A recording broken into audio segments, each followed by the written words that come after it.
you turn on your computer any day, you will find people lying to you. They'll lie to you on social media, they'll lie to you in newspapers, they'll lie to you in websites. They will do it by misrepresenting words that we use in political discourse today.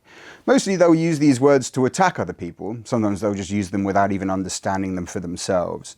We wanted to provide an antidote to that. The idea of Origin Story is to tell you the story of some of the biggest political ideas that we talk about today. Now, there's a lot of disinformation, misinformation, plain misunderstandings, myths. Some of these are complicated ideas. We feel that unless you can communicate clearly with other people about what words mean, you won't really be able to have a meaningful political discussion. You won't ever be able to move on from the tribal dogfight that you find online. So we've produced these books. They're cheap, they're short, they're highly readable, they're full of suspense and horror and tragedy and comedy. They're there to entertain you as you start to take on board what these ideas entail. And what we wanted to do is tell a story, and we are literally telling you a story. It's full of kind of characters and drama and people fighting about the world, the way they want the world to be. Whether that's fascism, centrism, conspiracy theories. These are big dramas. And what we tried to do is tell these stories in a very concise and pacey way that will leave you much better informed, hopefully, than you would be from just reading social media. About half of the arguments that we have about politics are arguments about the language we use. And so words just kind of fly around and fragments of history fly around, and they're sort of used as weapons and not really for clarity.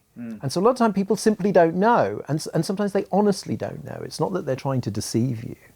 It's just that some of this history is complicated, some of it is obscure, some of it is, distorted over time. And so just wanted books that would give people straight information in an entertaining way that would actually be useful. So true. I sort of feel like half the time that people use language, online especially, but even outside of it, what they're really doing is they're signifying that they're a member of this tribe. Whether it's like words like neoliberal or socialist or turf or centrist, any number of them, what they really say is that I'm on this side, they're very evil and they're on that side, and we don't really need to have a communication with them because it's all so dreadful.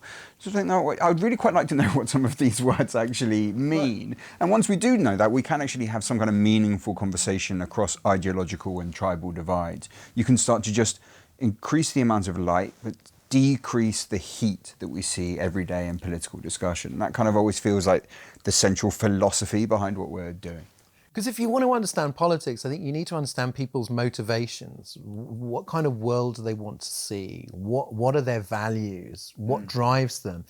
And if you simplify these big ideas, if you simplify these motives and almost turn them into just simple moral labels, then you're not going to understand that. And even something like fascism, which I think we can be very morally judgmental of, it's important to understand, well, what did they think they were doing? What drove them?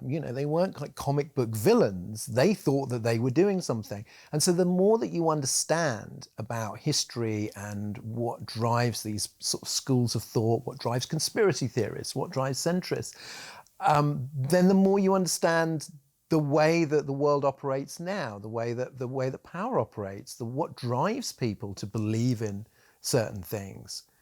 So I think it's so essential to get the facts right and to really make an effort to understand more than to judge. You're kind of influenced by the things that you really dislike when you're reading other people's books, even really good ones.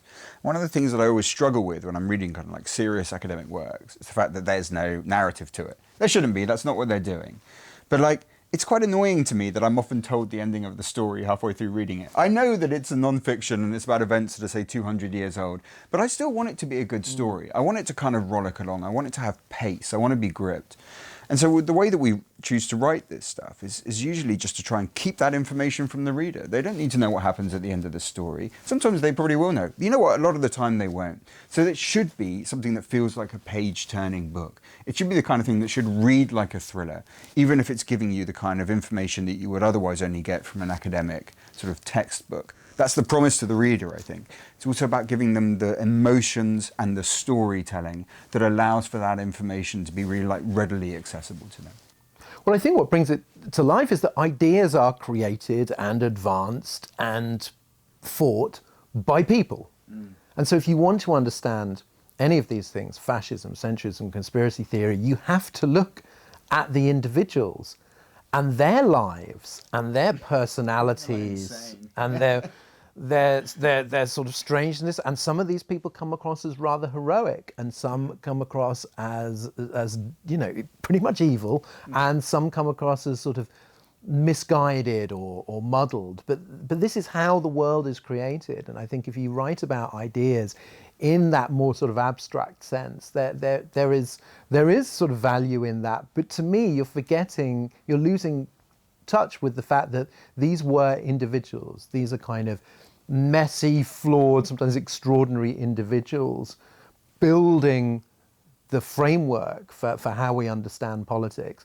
So we really put an emphasis on the story in Origin Story. We are still working through a lot of the same problems because we never really solved those problems.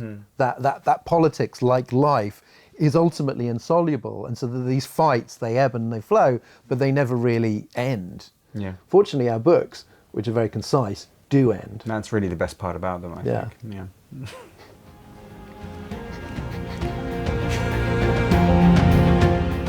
That's our promise to you. Yeah, it's probably not ideal for marketing, I see that now.